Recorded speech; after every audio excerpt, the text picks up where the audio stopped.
that the poem we snatch from the language must bear the habit of our thinking. That their arrangement strengthens the authority on which each separate line is laid. That they extend the line into perpetuity, that they enlarge the circle, that they awaken the dreamer.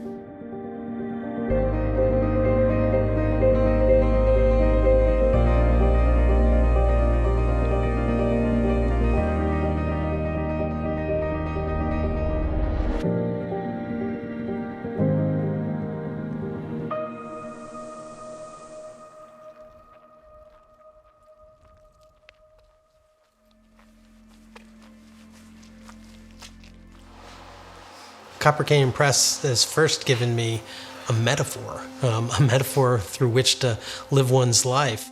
So much of my knowledge comes through everything that I've learned from our poets. They have given me the opportunity to be part of a really thriving and constantly changing and constantly expanding literary community. They've also given me a life as a poet, which is something I never could even dare to dream of. And the ancient defenses against the dead will be done with and left to the dead at last. The light will be as it is now in the garden that we have made here these years together. Of our long evenings and astonishment.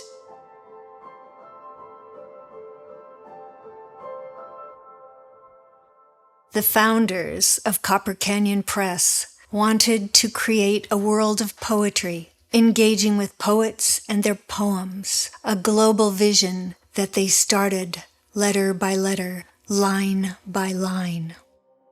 It's really important to maintain the culture of where you came from and to understand the history of the organization and who you are as your identity, like what makes Copper Canyon Press Copper Canyon. I think it's a really special thing to have a press specially dedicated to poetry. The fact that Copper Canyon only does poetry and they do it so well, and it's not too big, so such care can be taken with the books. And I think that's essential. But feeling is indelible and longing infinite. A starburst compass pointing in all the directions. Less than a decade after its founding, the press began to publish books from esteemed poets and translators to bring poetry from around the world to English language readers. Meaningful relationships with those like Red Pine, Carolyn Kaiser, and the Pablo Neruda estate were forged, establishing Copper Canyon as a significant house of poetry.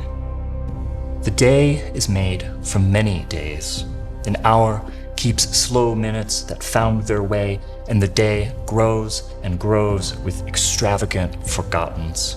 With metals, crystals, clothes still flung in the corners, predictions, messages that never arrived. I think the press offers a sense of connectedness. I think whenever you read a poem, you feel very connected to the author, you feel connected to their language, you feel connected to the emotions. If you read a poem out loud in front of other people, then you're connected to all of those people. Most people search all of their lives for some place to belong to, as you said. But I look instead into the eyes of anyone who talks to me. I search for a face to believe and belong to. During the 90s, the press grew, publishing more and more books each season. We established ourselves as a nonprofit and created our first board of directors. And our poets began reaching much larger audiences and winning major awards.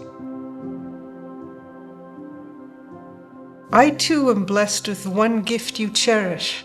To feel the living move in me and to be unafraid. One of the things that is most remarkable about Copper Canyon Press is that the institution really, really cares about poetry. This ongoing, persistent, heartbeat-like thing of the books, the people, the voices. There's so much aesthetic and subject matter variation among the poets. It's not at all like we're all speaking with one voice. But I know when I'm going to look at a Copper Canyon Press book, it's going to have a very distinctive voice and vision and command of language behind it. Copper Canyon and its authors continued to flourish in the new century. We published books with powerful acknowledgement from the literary community. Ruth Stone's The Next Galaxy won the National Book Award, Ted Kooser received the Pulitzer Prize for Delights in Shadows, and C.D. Wright won both the MacArthur Genius Grant and the Griffin Poetry Award. We watched Copper Canyon become a pillar of American and translated poetry right before our eyes. Watch me build a life and feel fed. I'll leave hurt at the door. I am so painfully full of love. I could even say my heart is simple again. By 2010, Copper Canyon Press deepened its investment in bringing forward incredible new voices and perspectives often underrepresented in the literary world.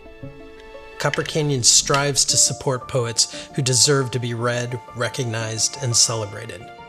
From Ocean Vuong and Jericho Brown to Tainem Bambrick and Amanda Gunn, these are just a few names of those who hold poetry's future in their hands.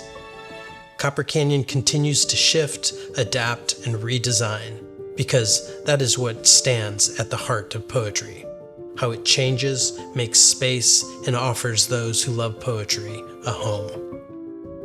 I really strongly believe that poets are our leaders. They help us envision a different world, to envision different ways of looking at our history, different ways of reinventing legacies. Copper Canyon Press brings poets, readers, the literary community into, I would say, a living web. It brings everyone into conversation with each other.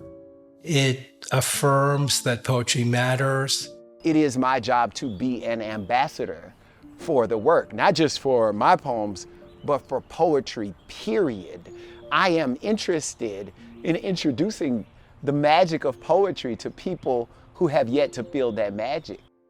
In the decades to come, I think we're going to need poems that delight and inspire us, that challenge our assumptions and reframe our seeing and accurately reflect the world that we're in. I would like to see the press continue to innovate, to continue to find new voices. So that people can have that experience that I have been so lucky to have had during my life.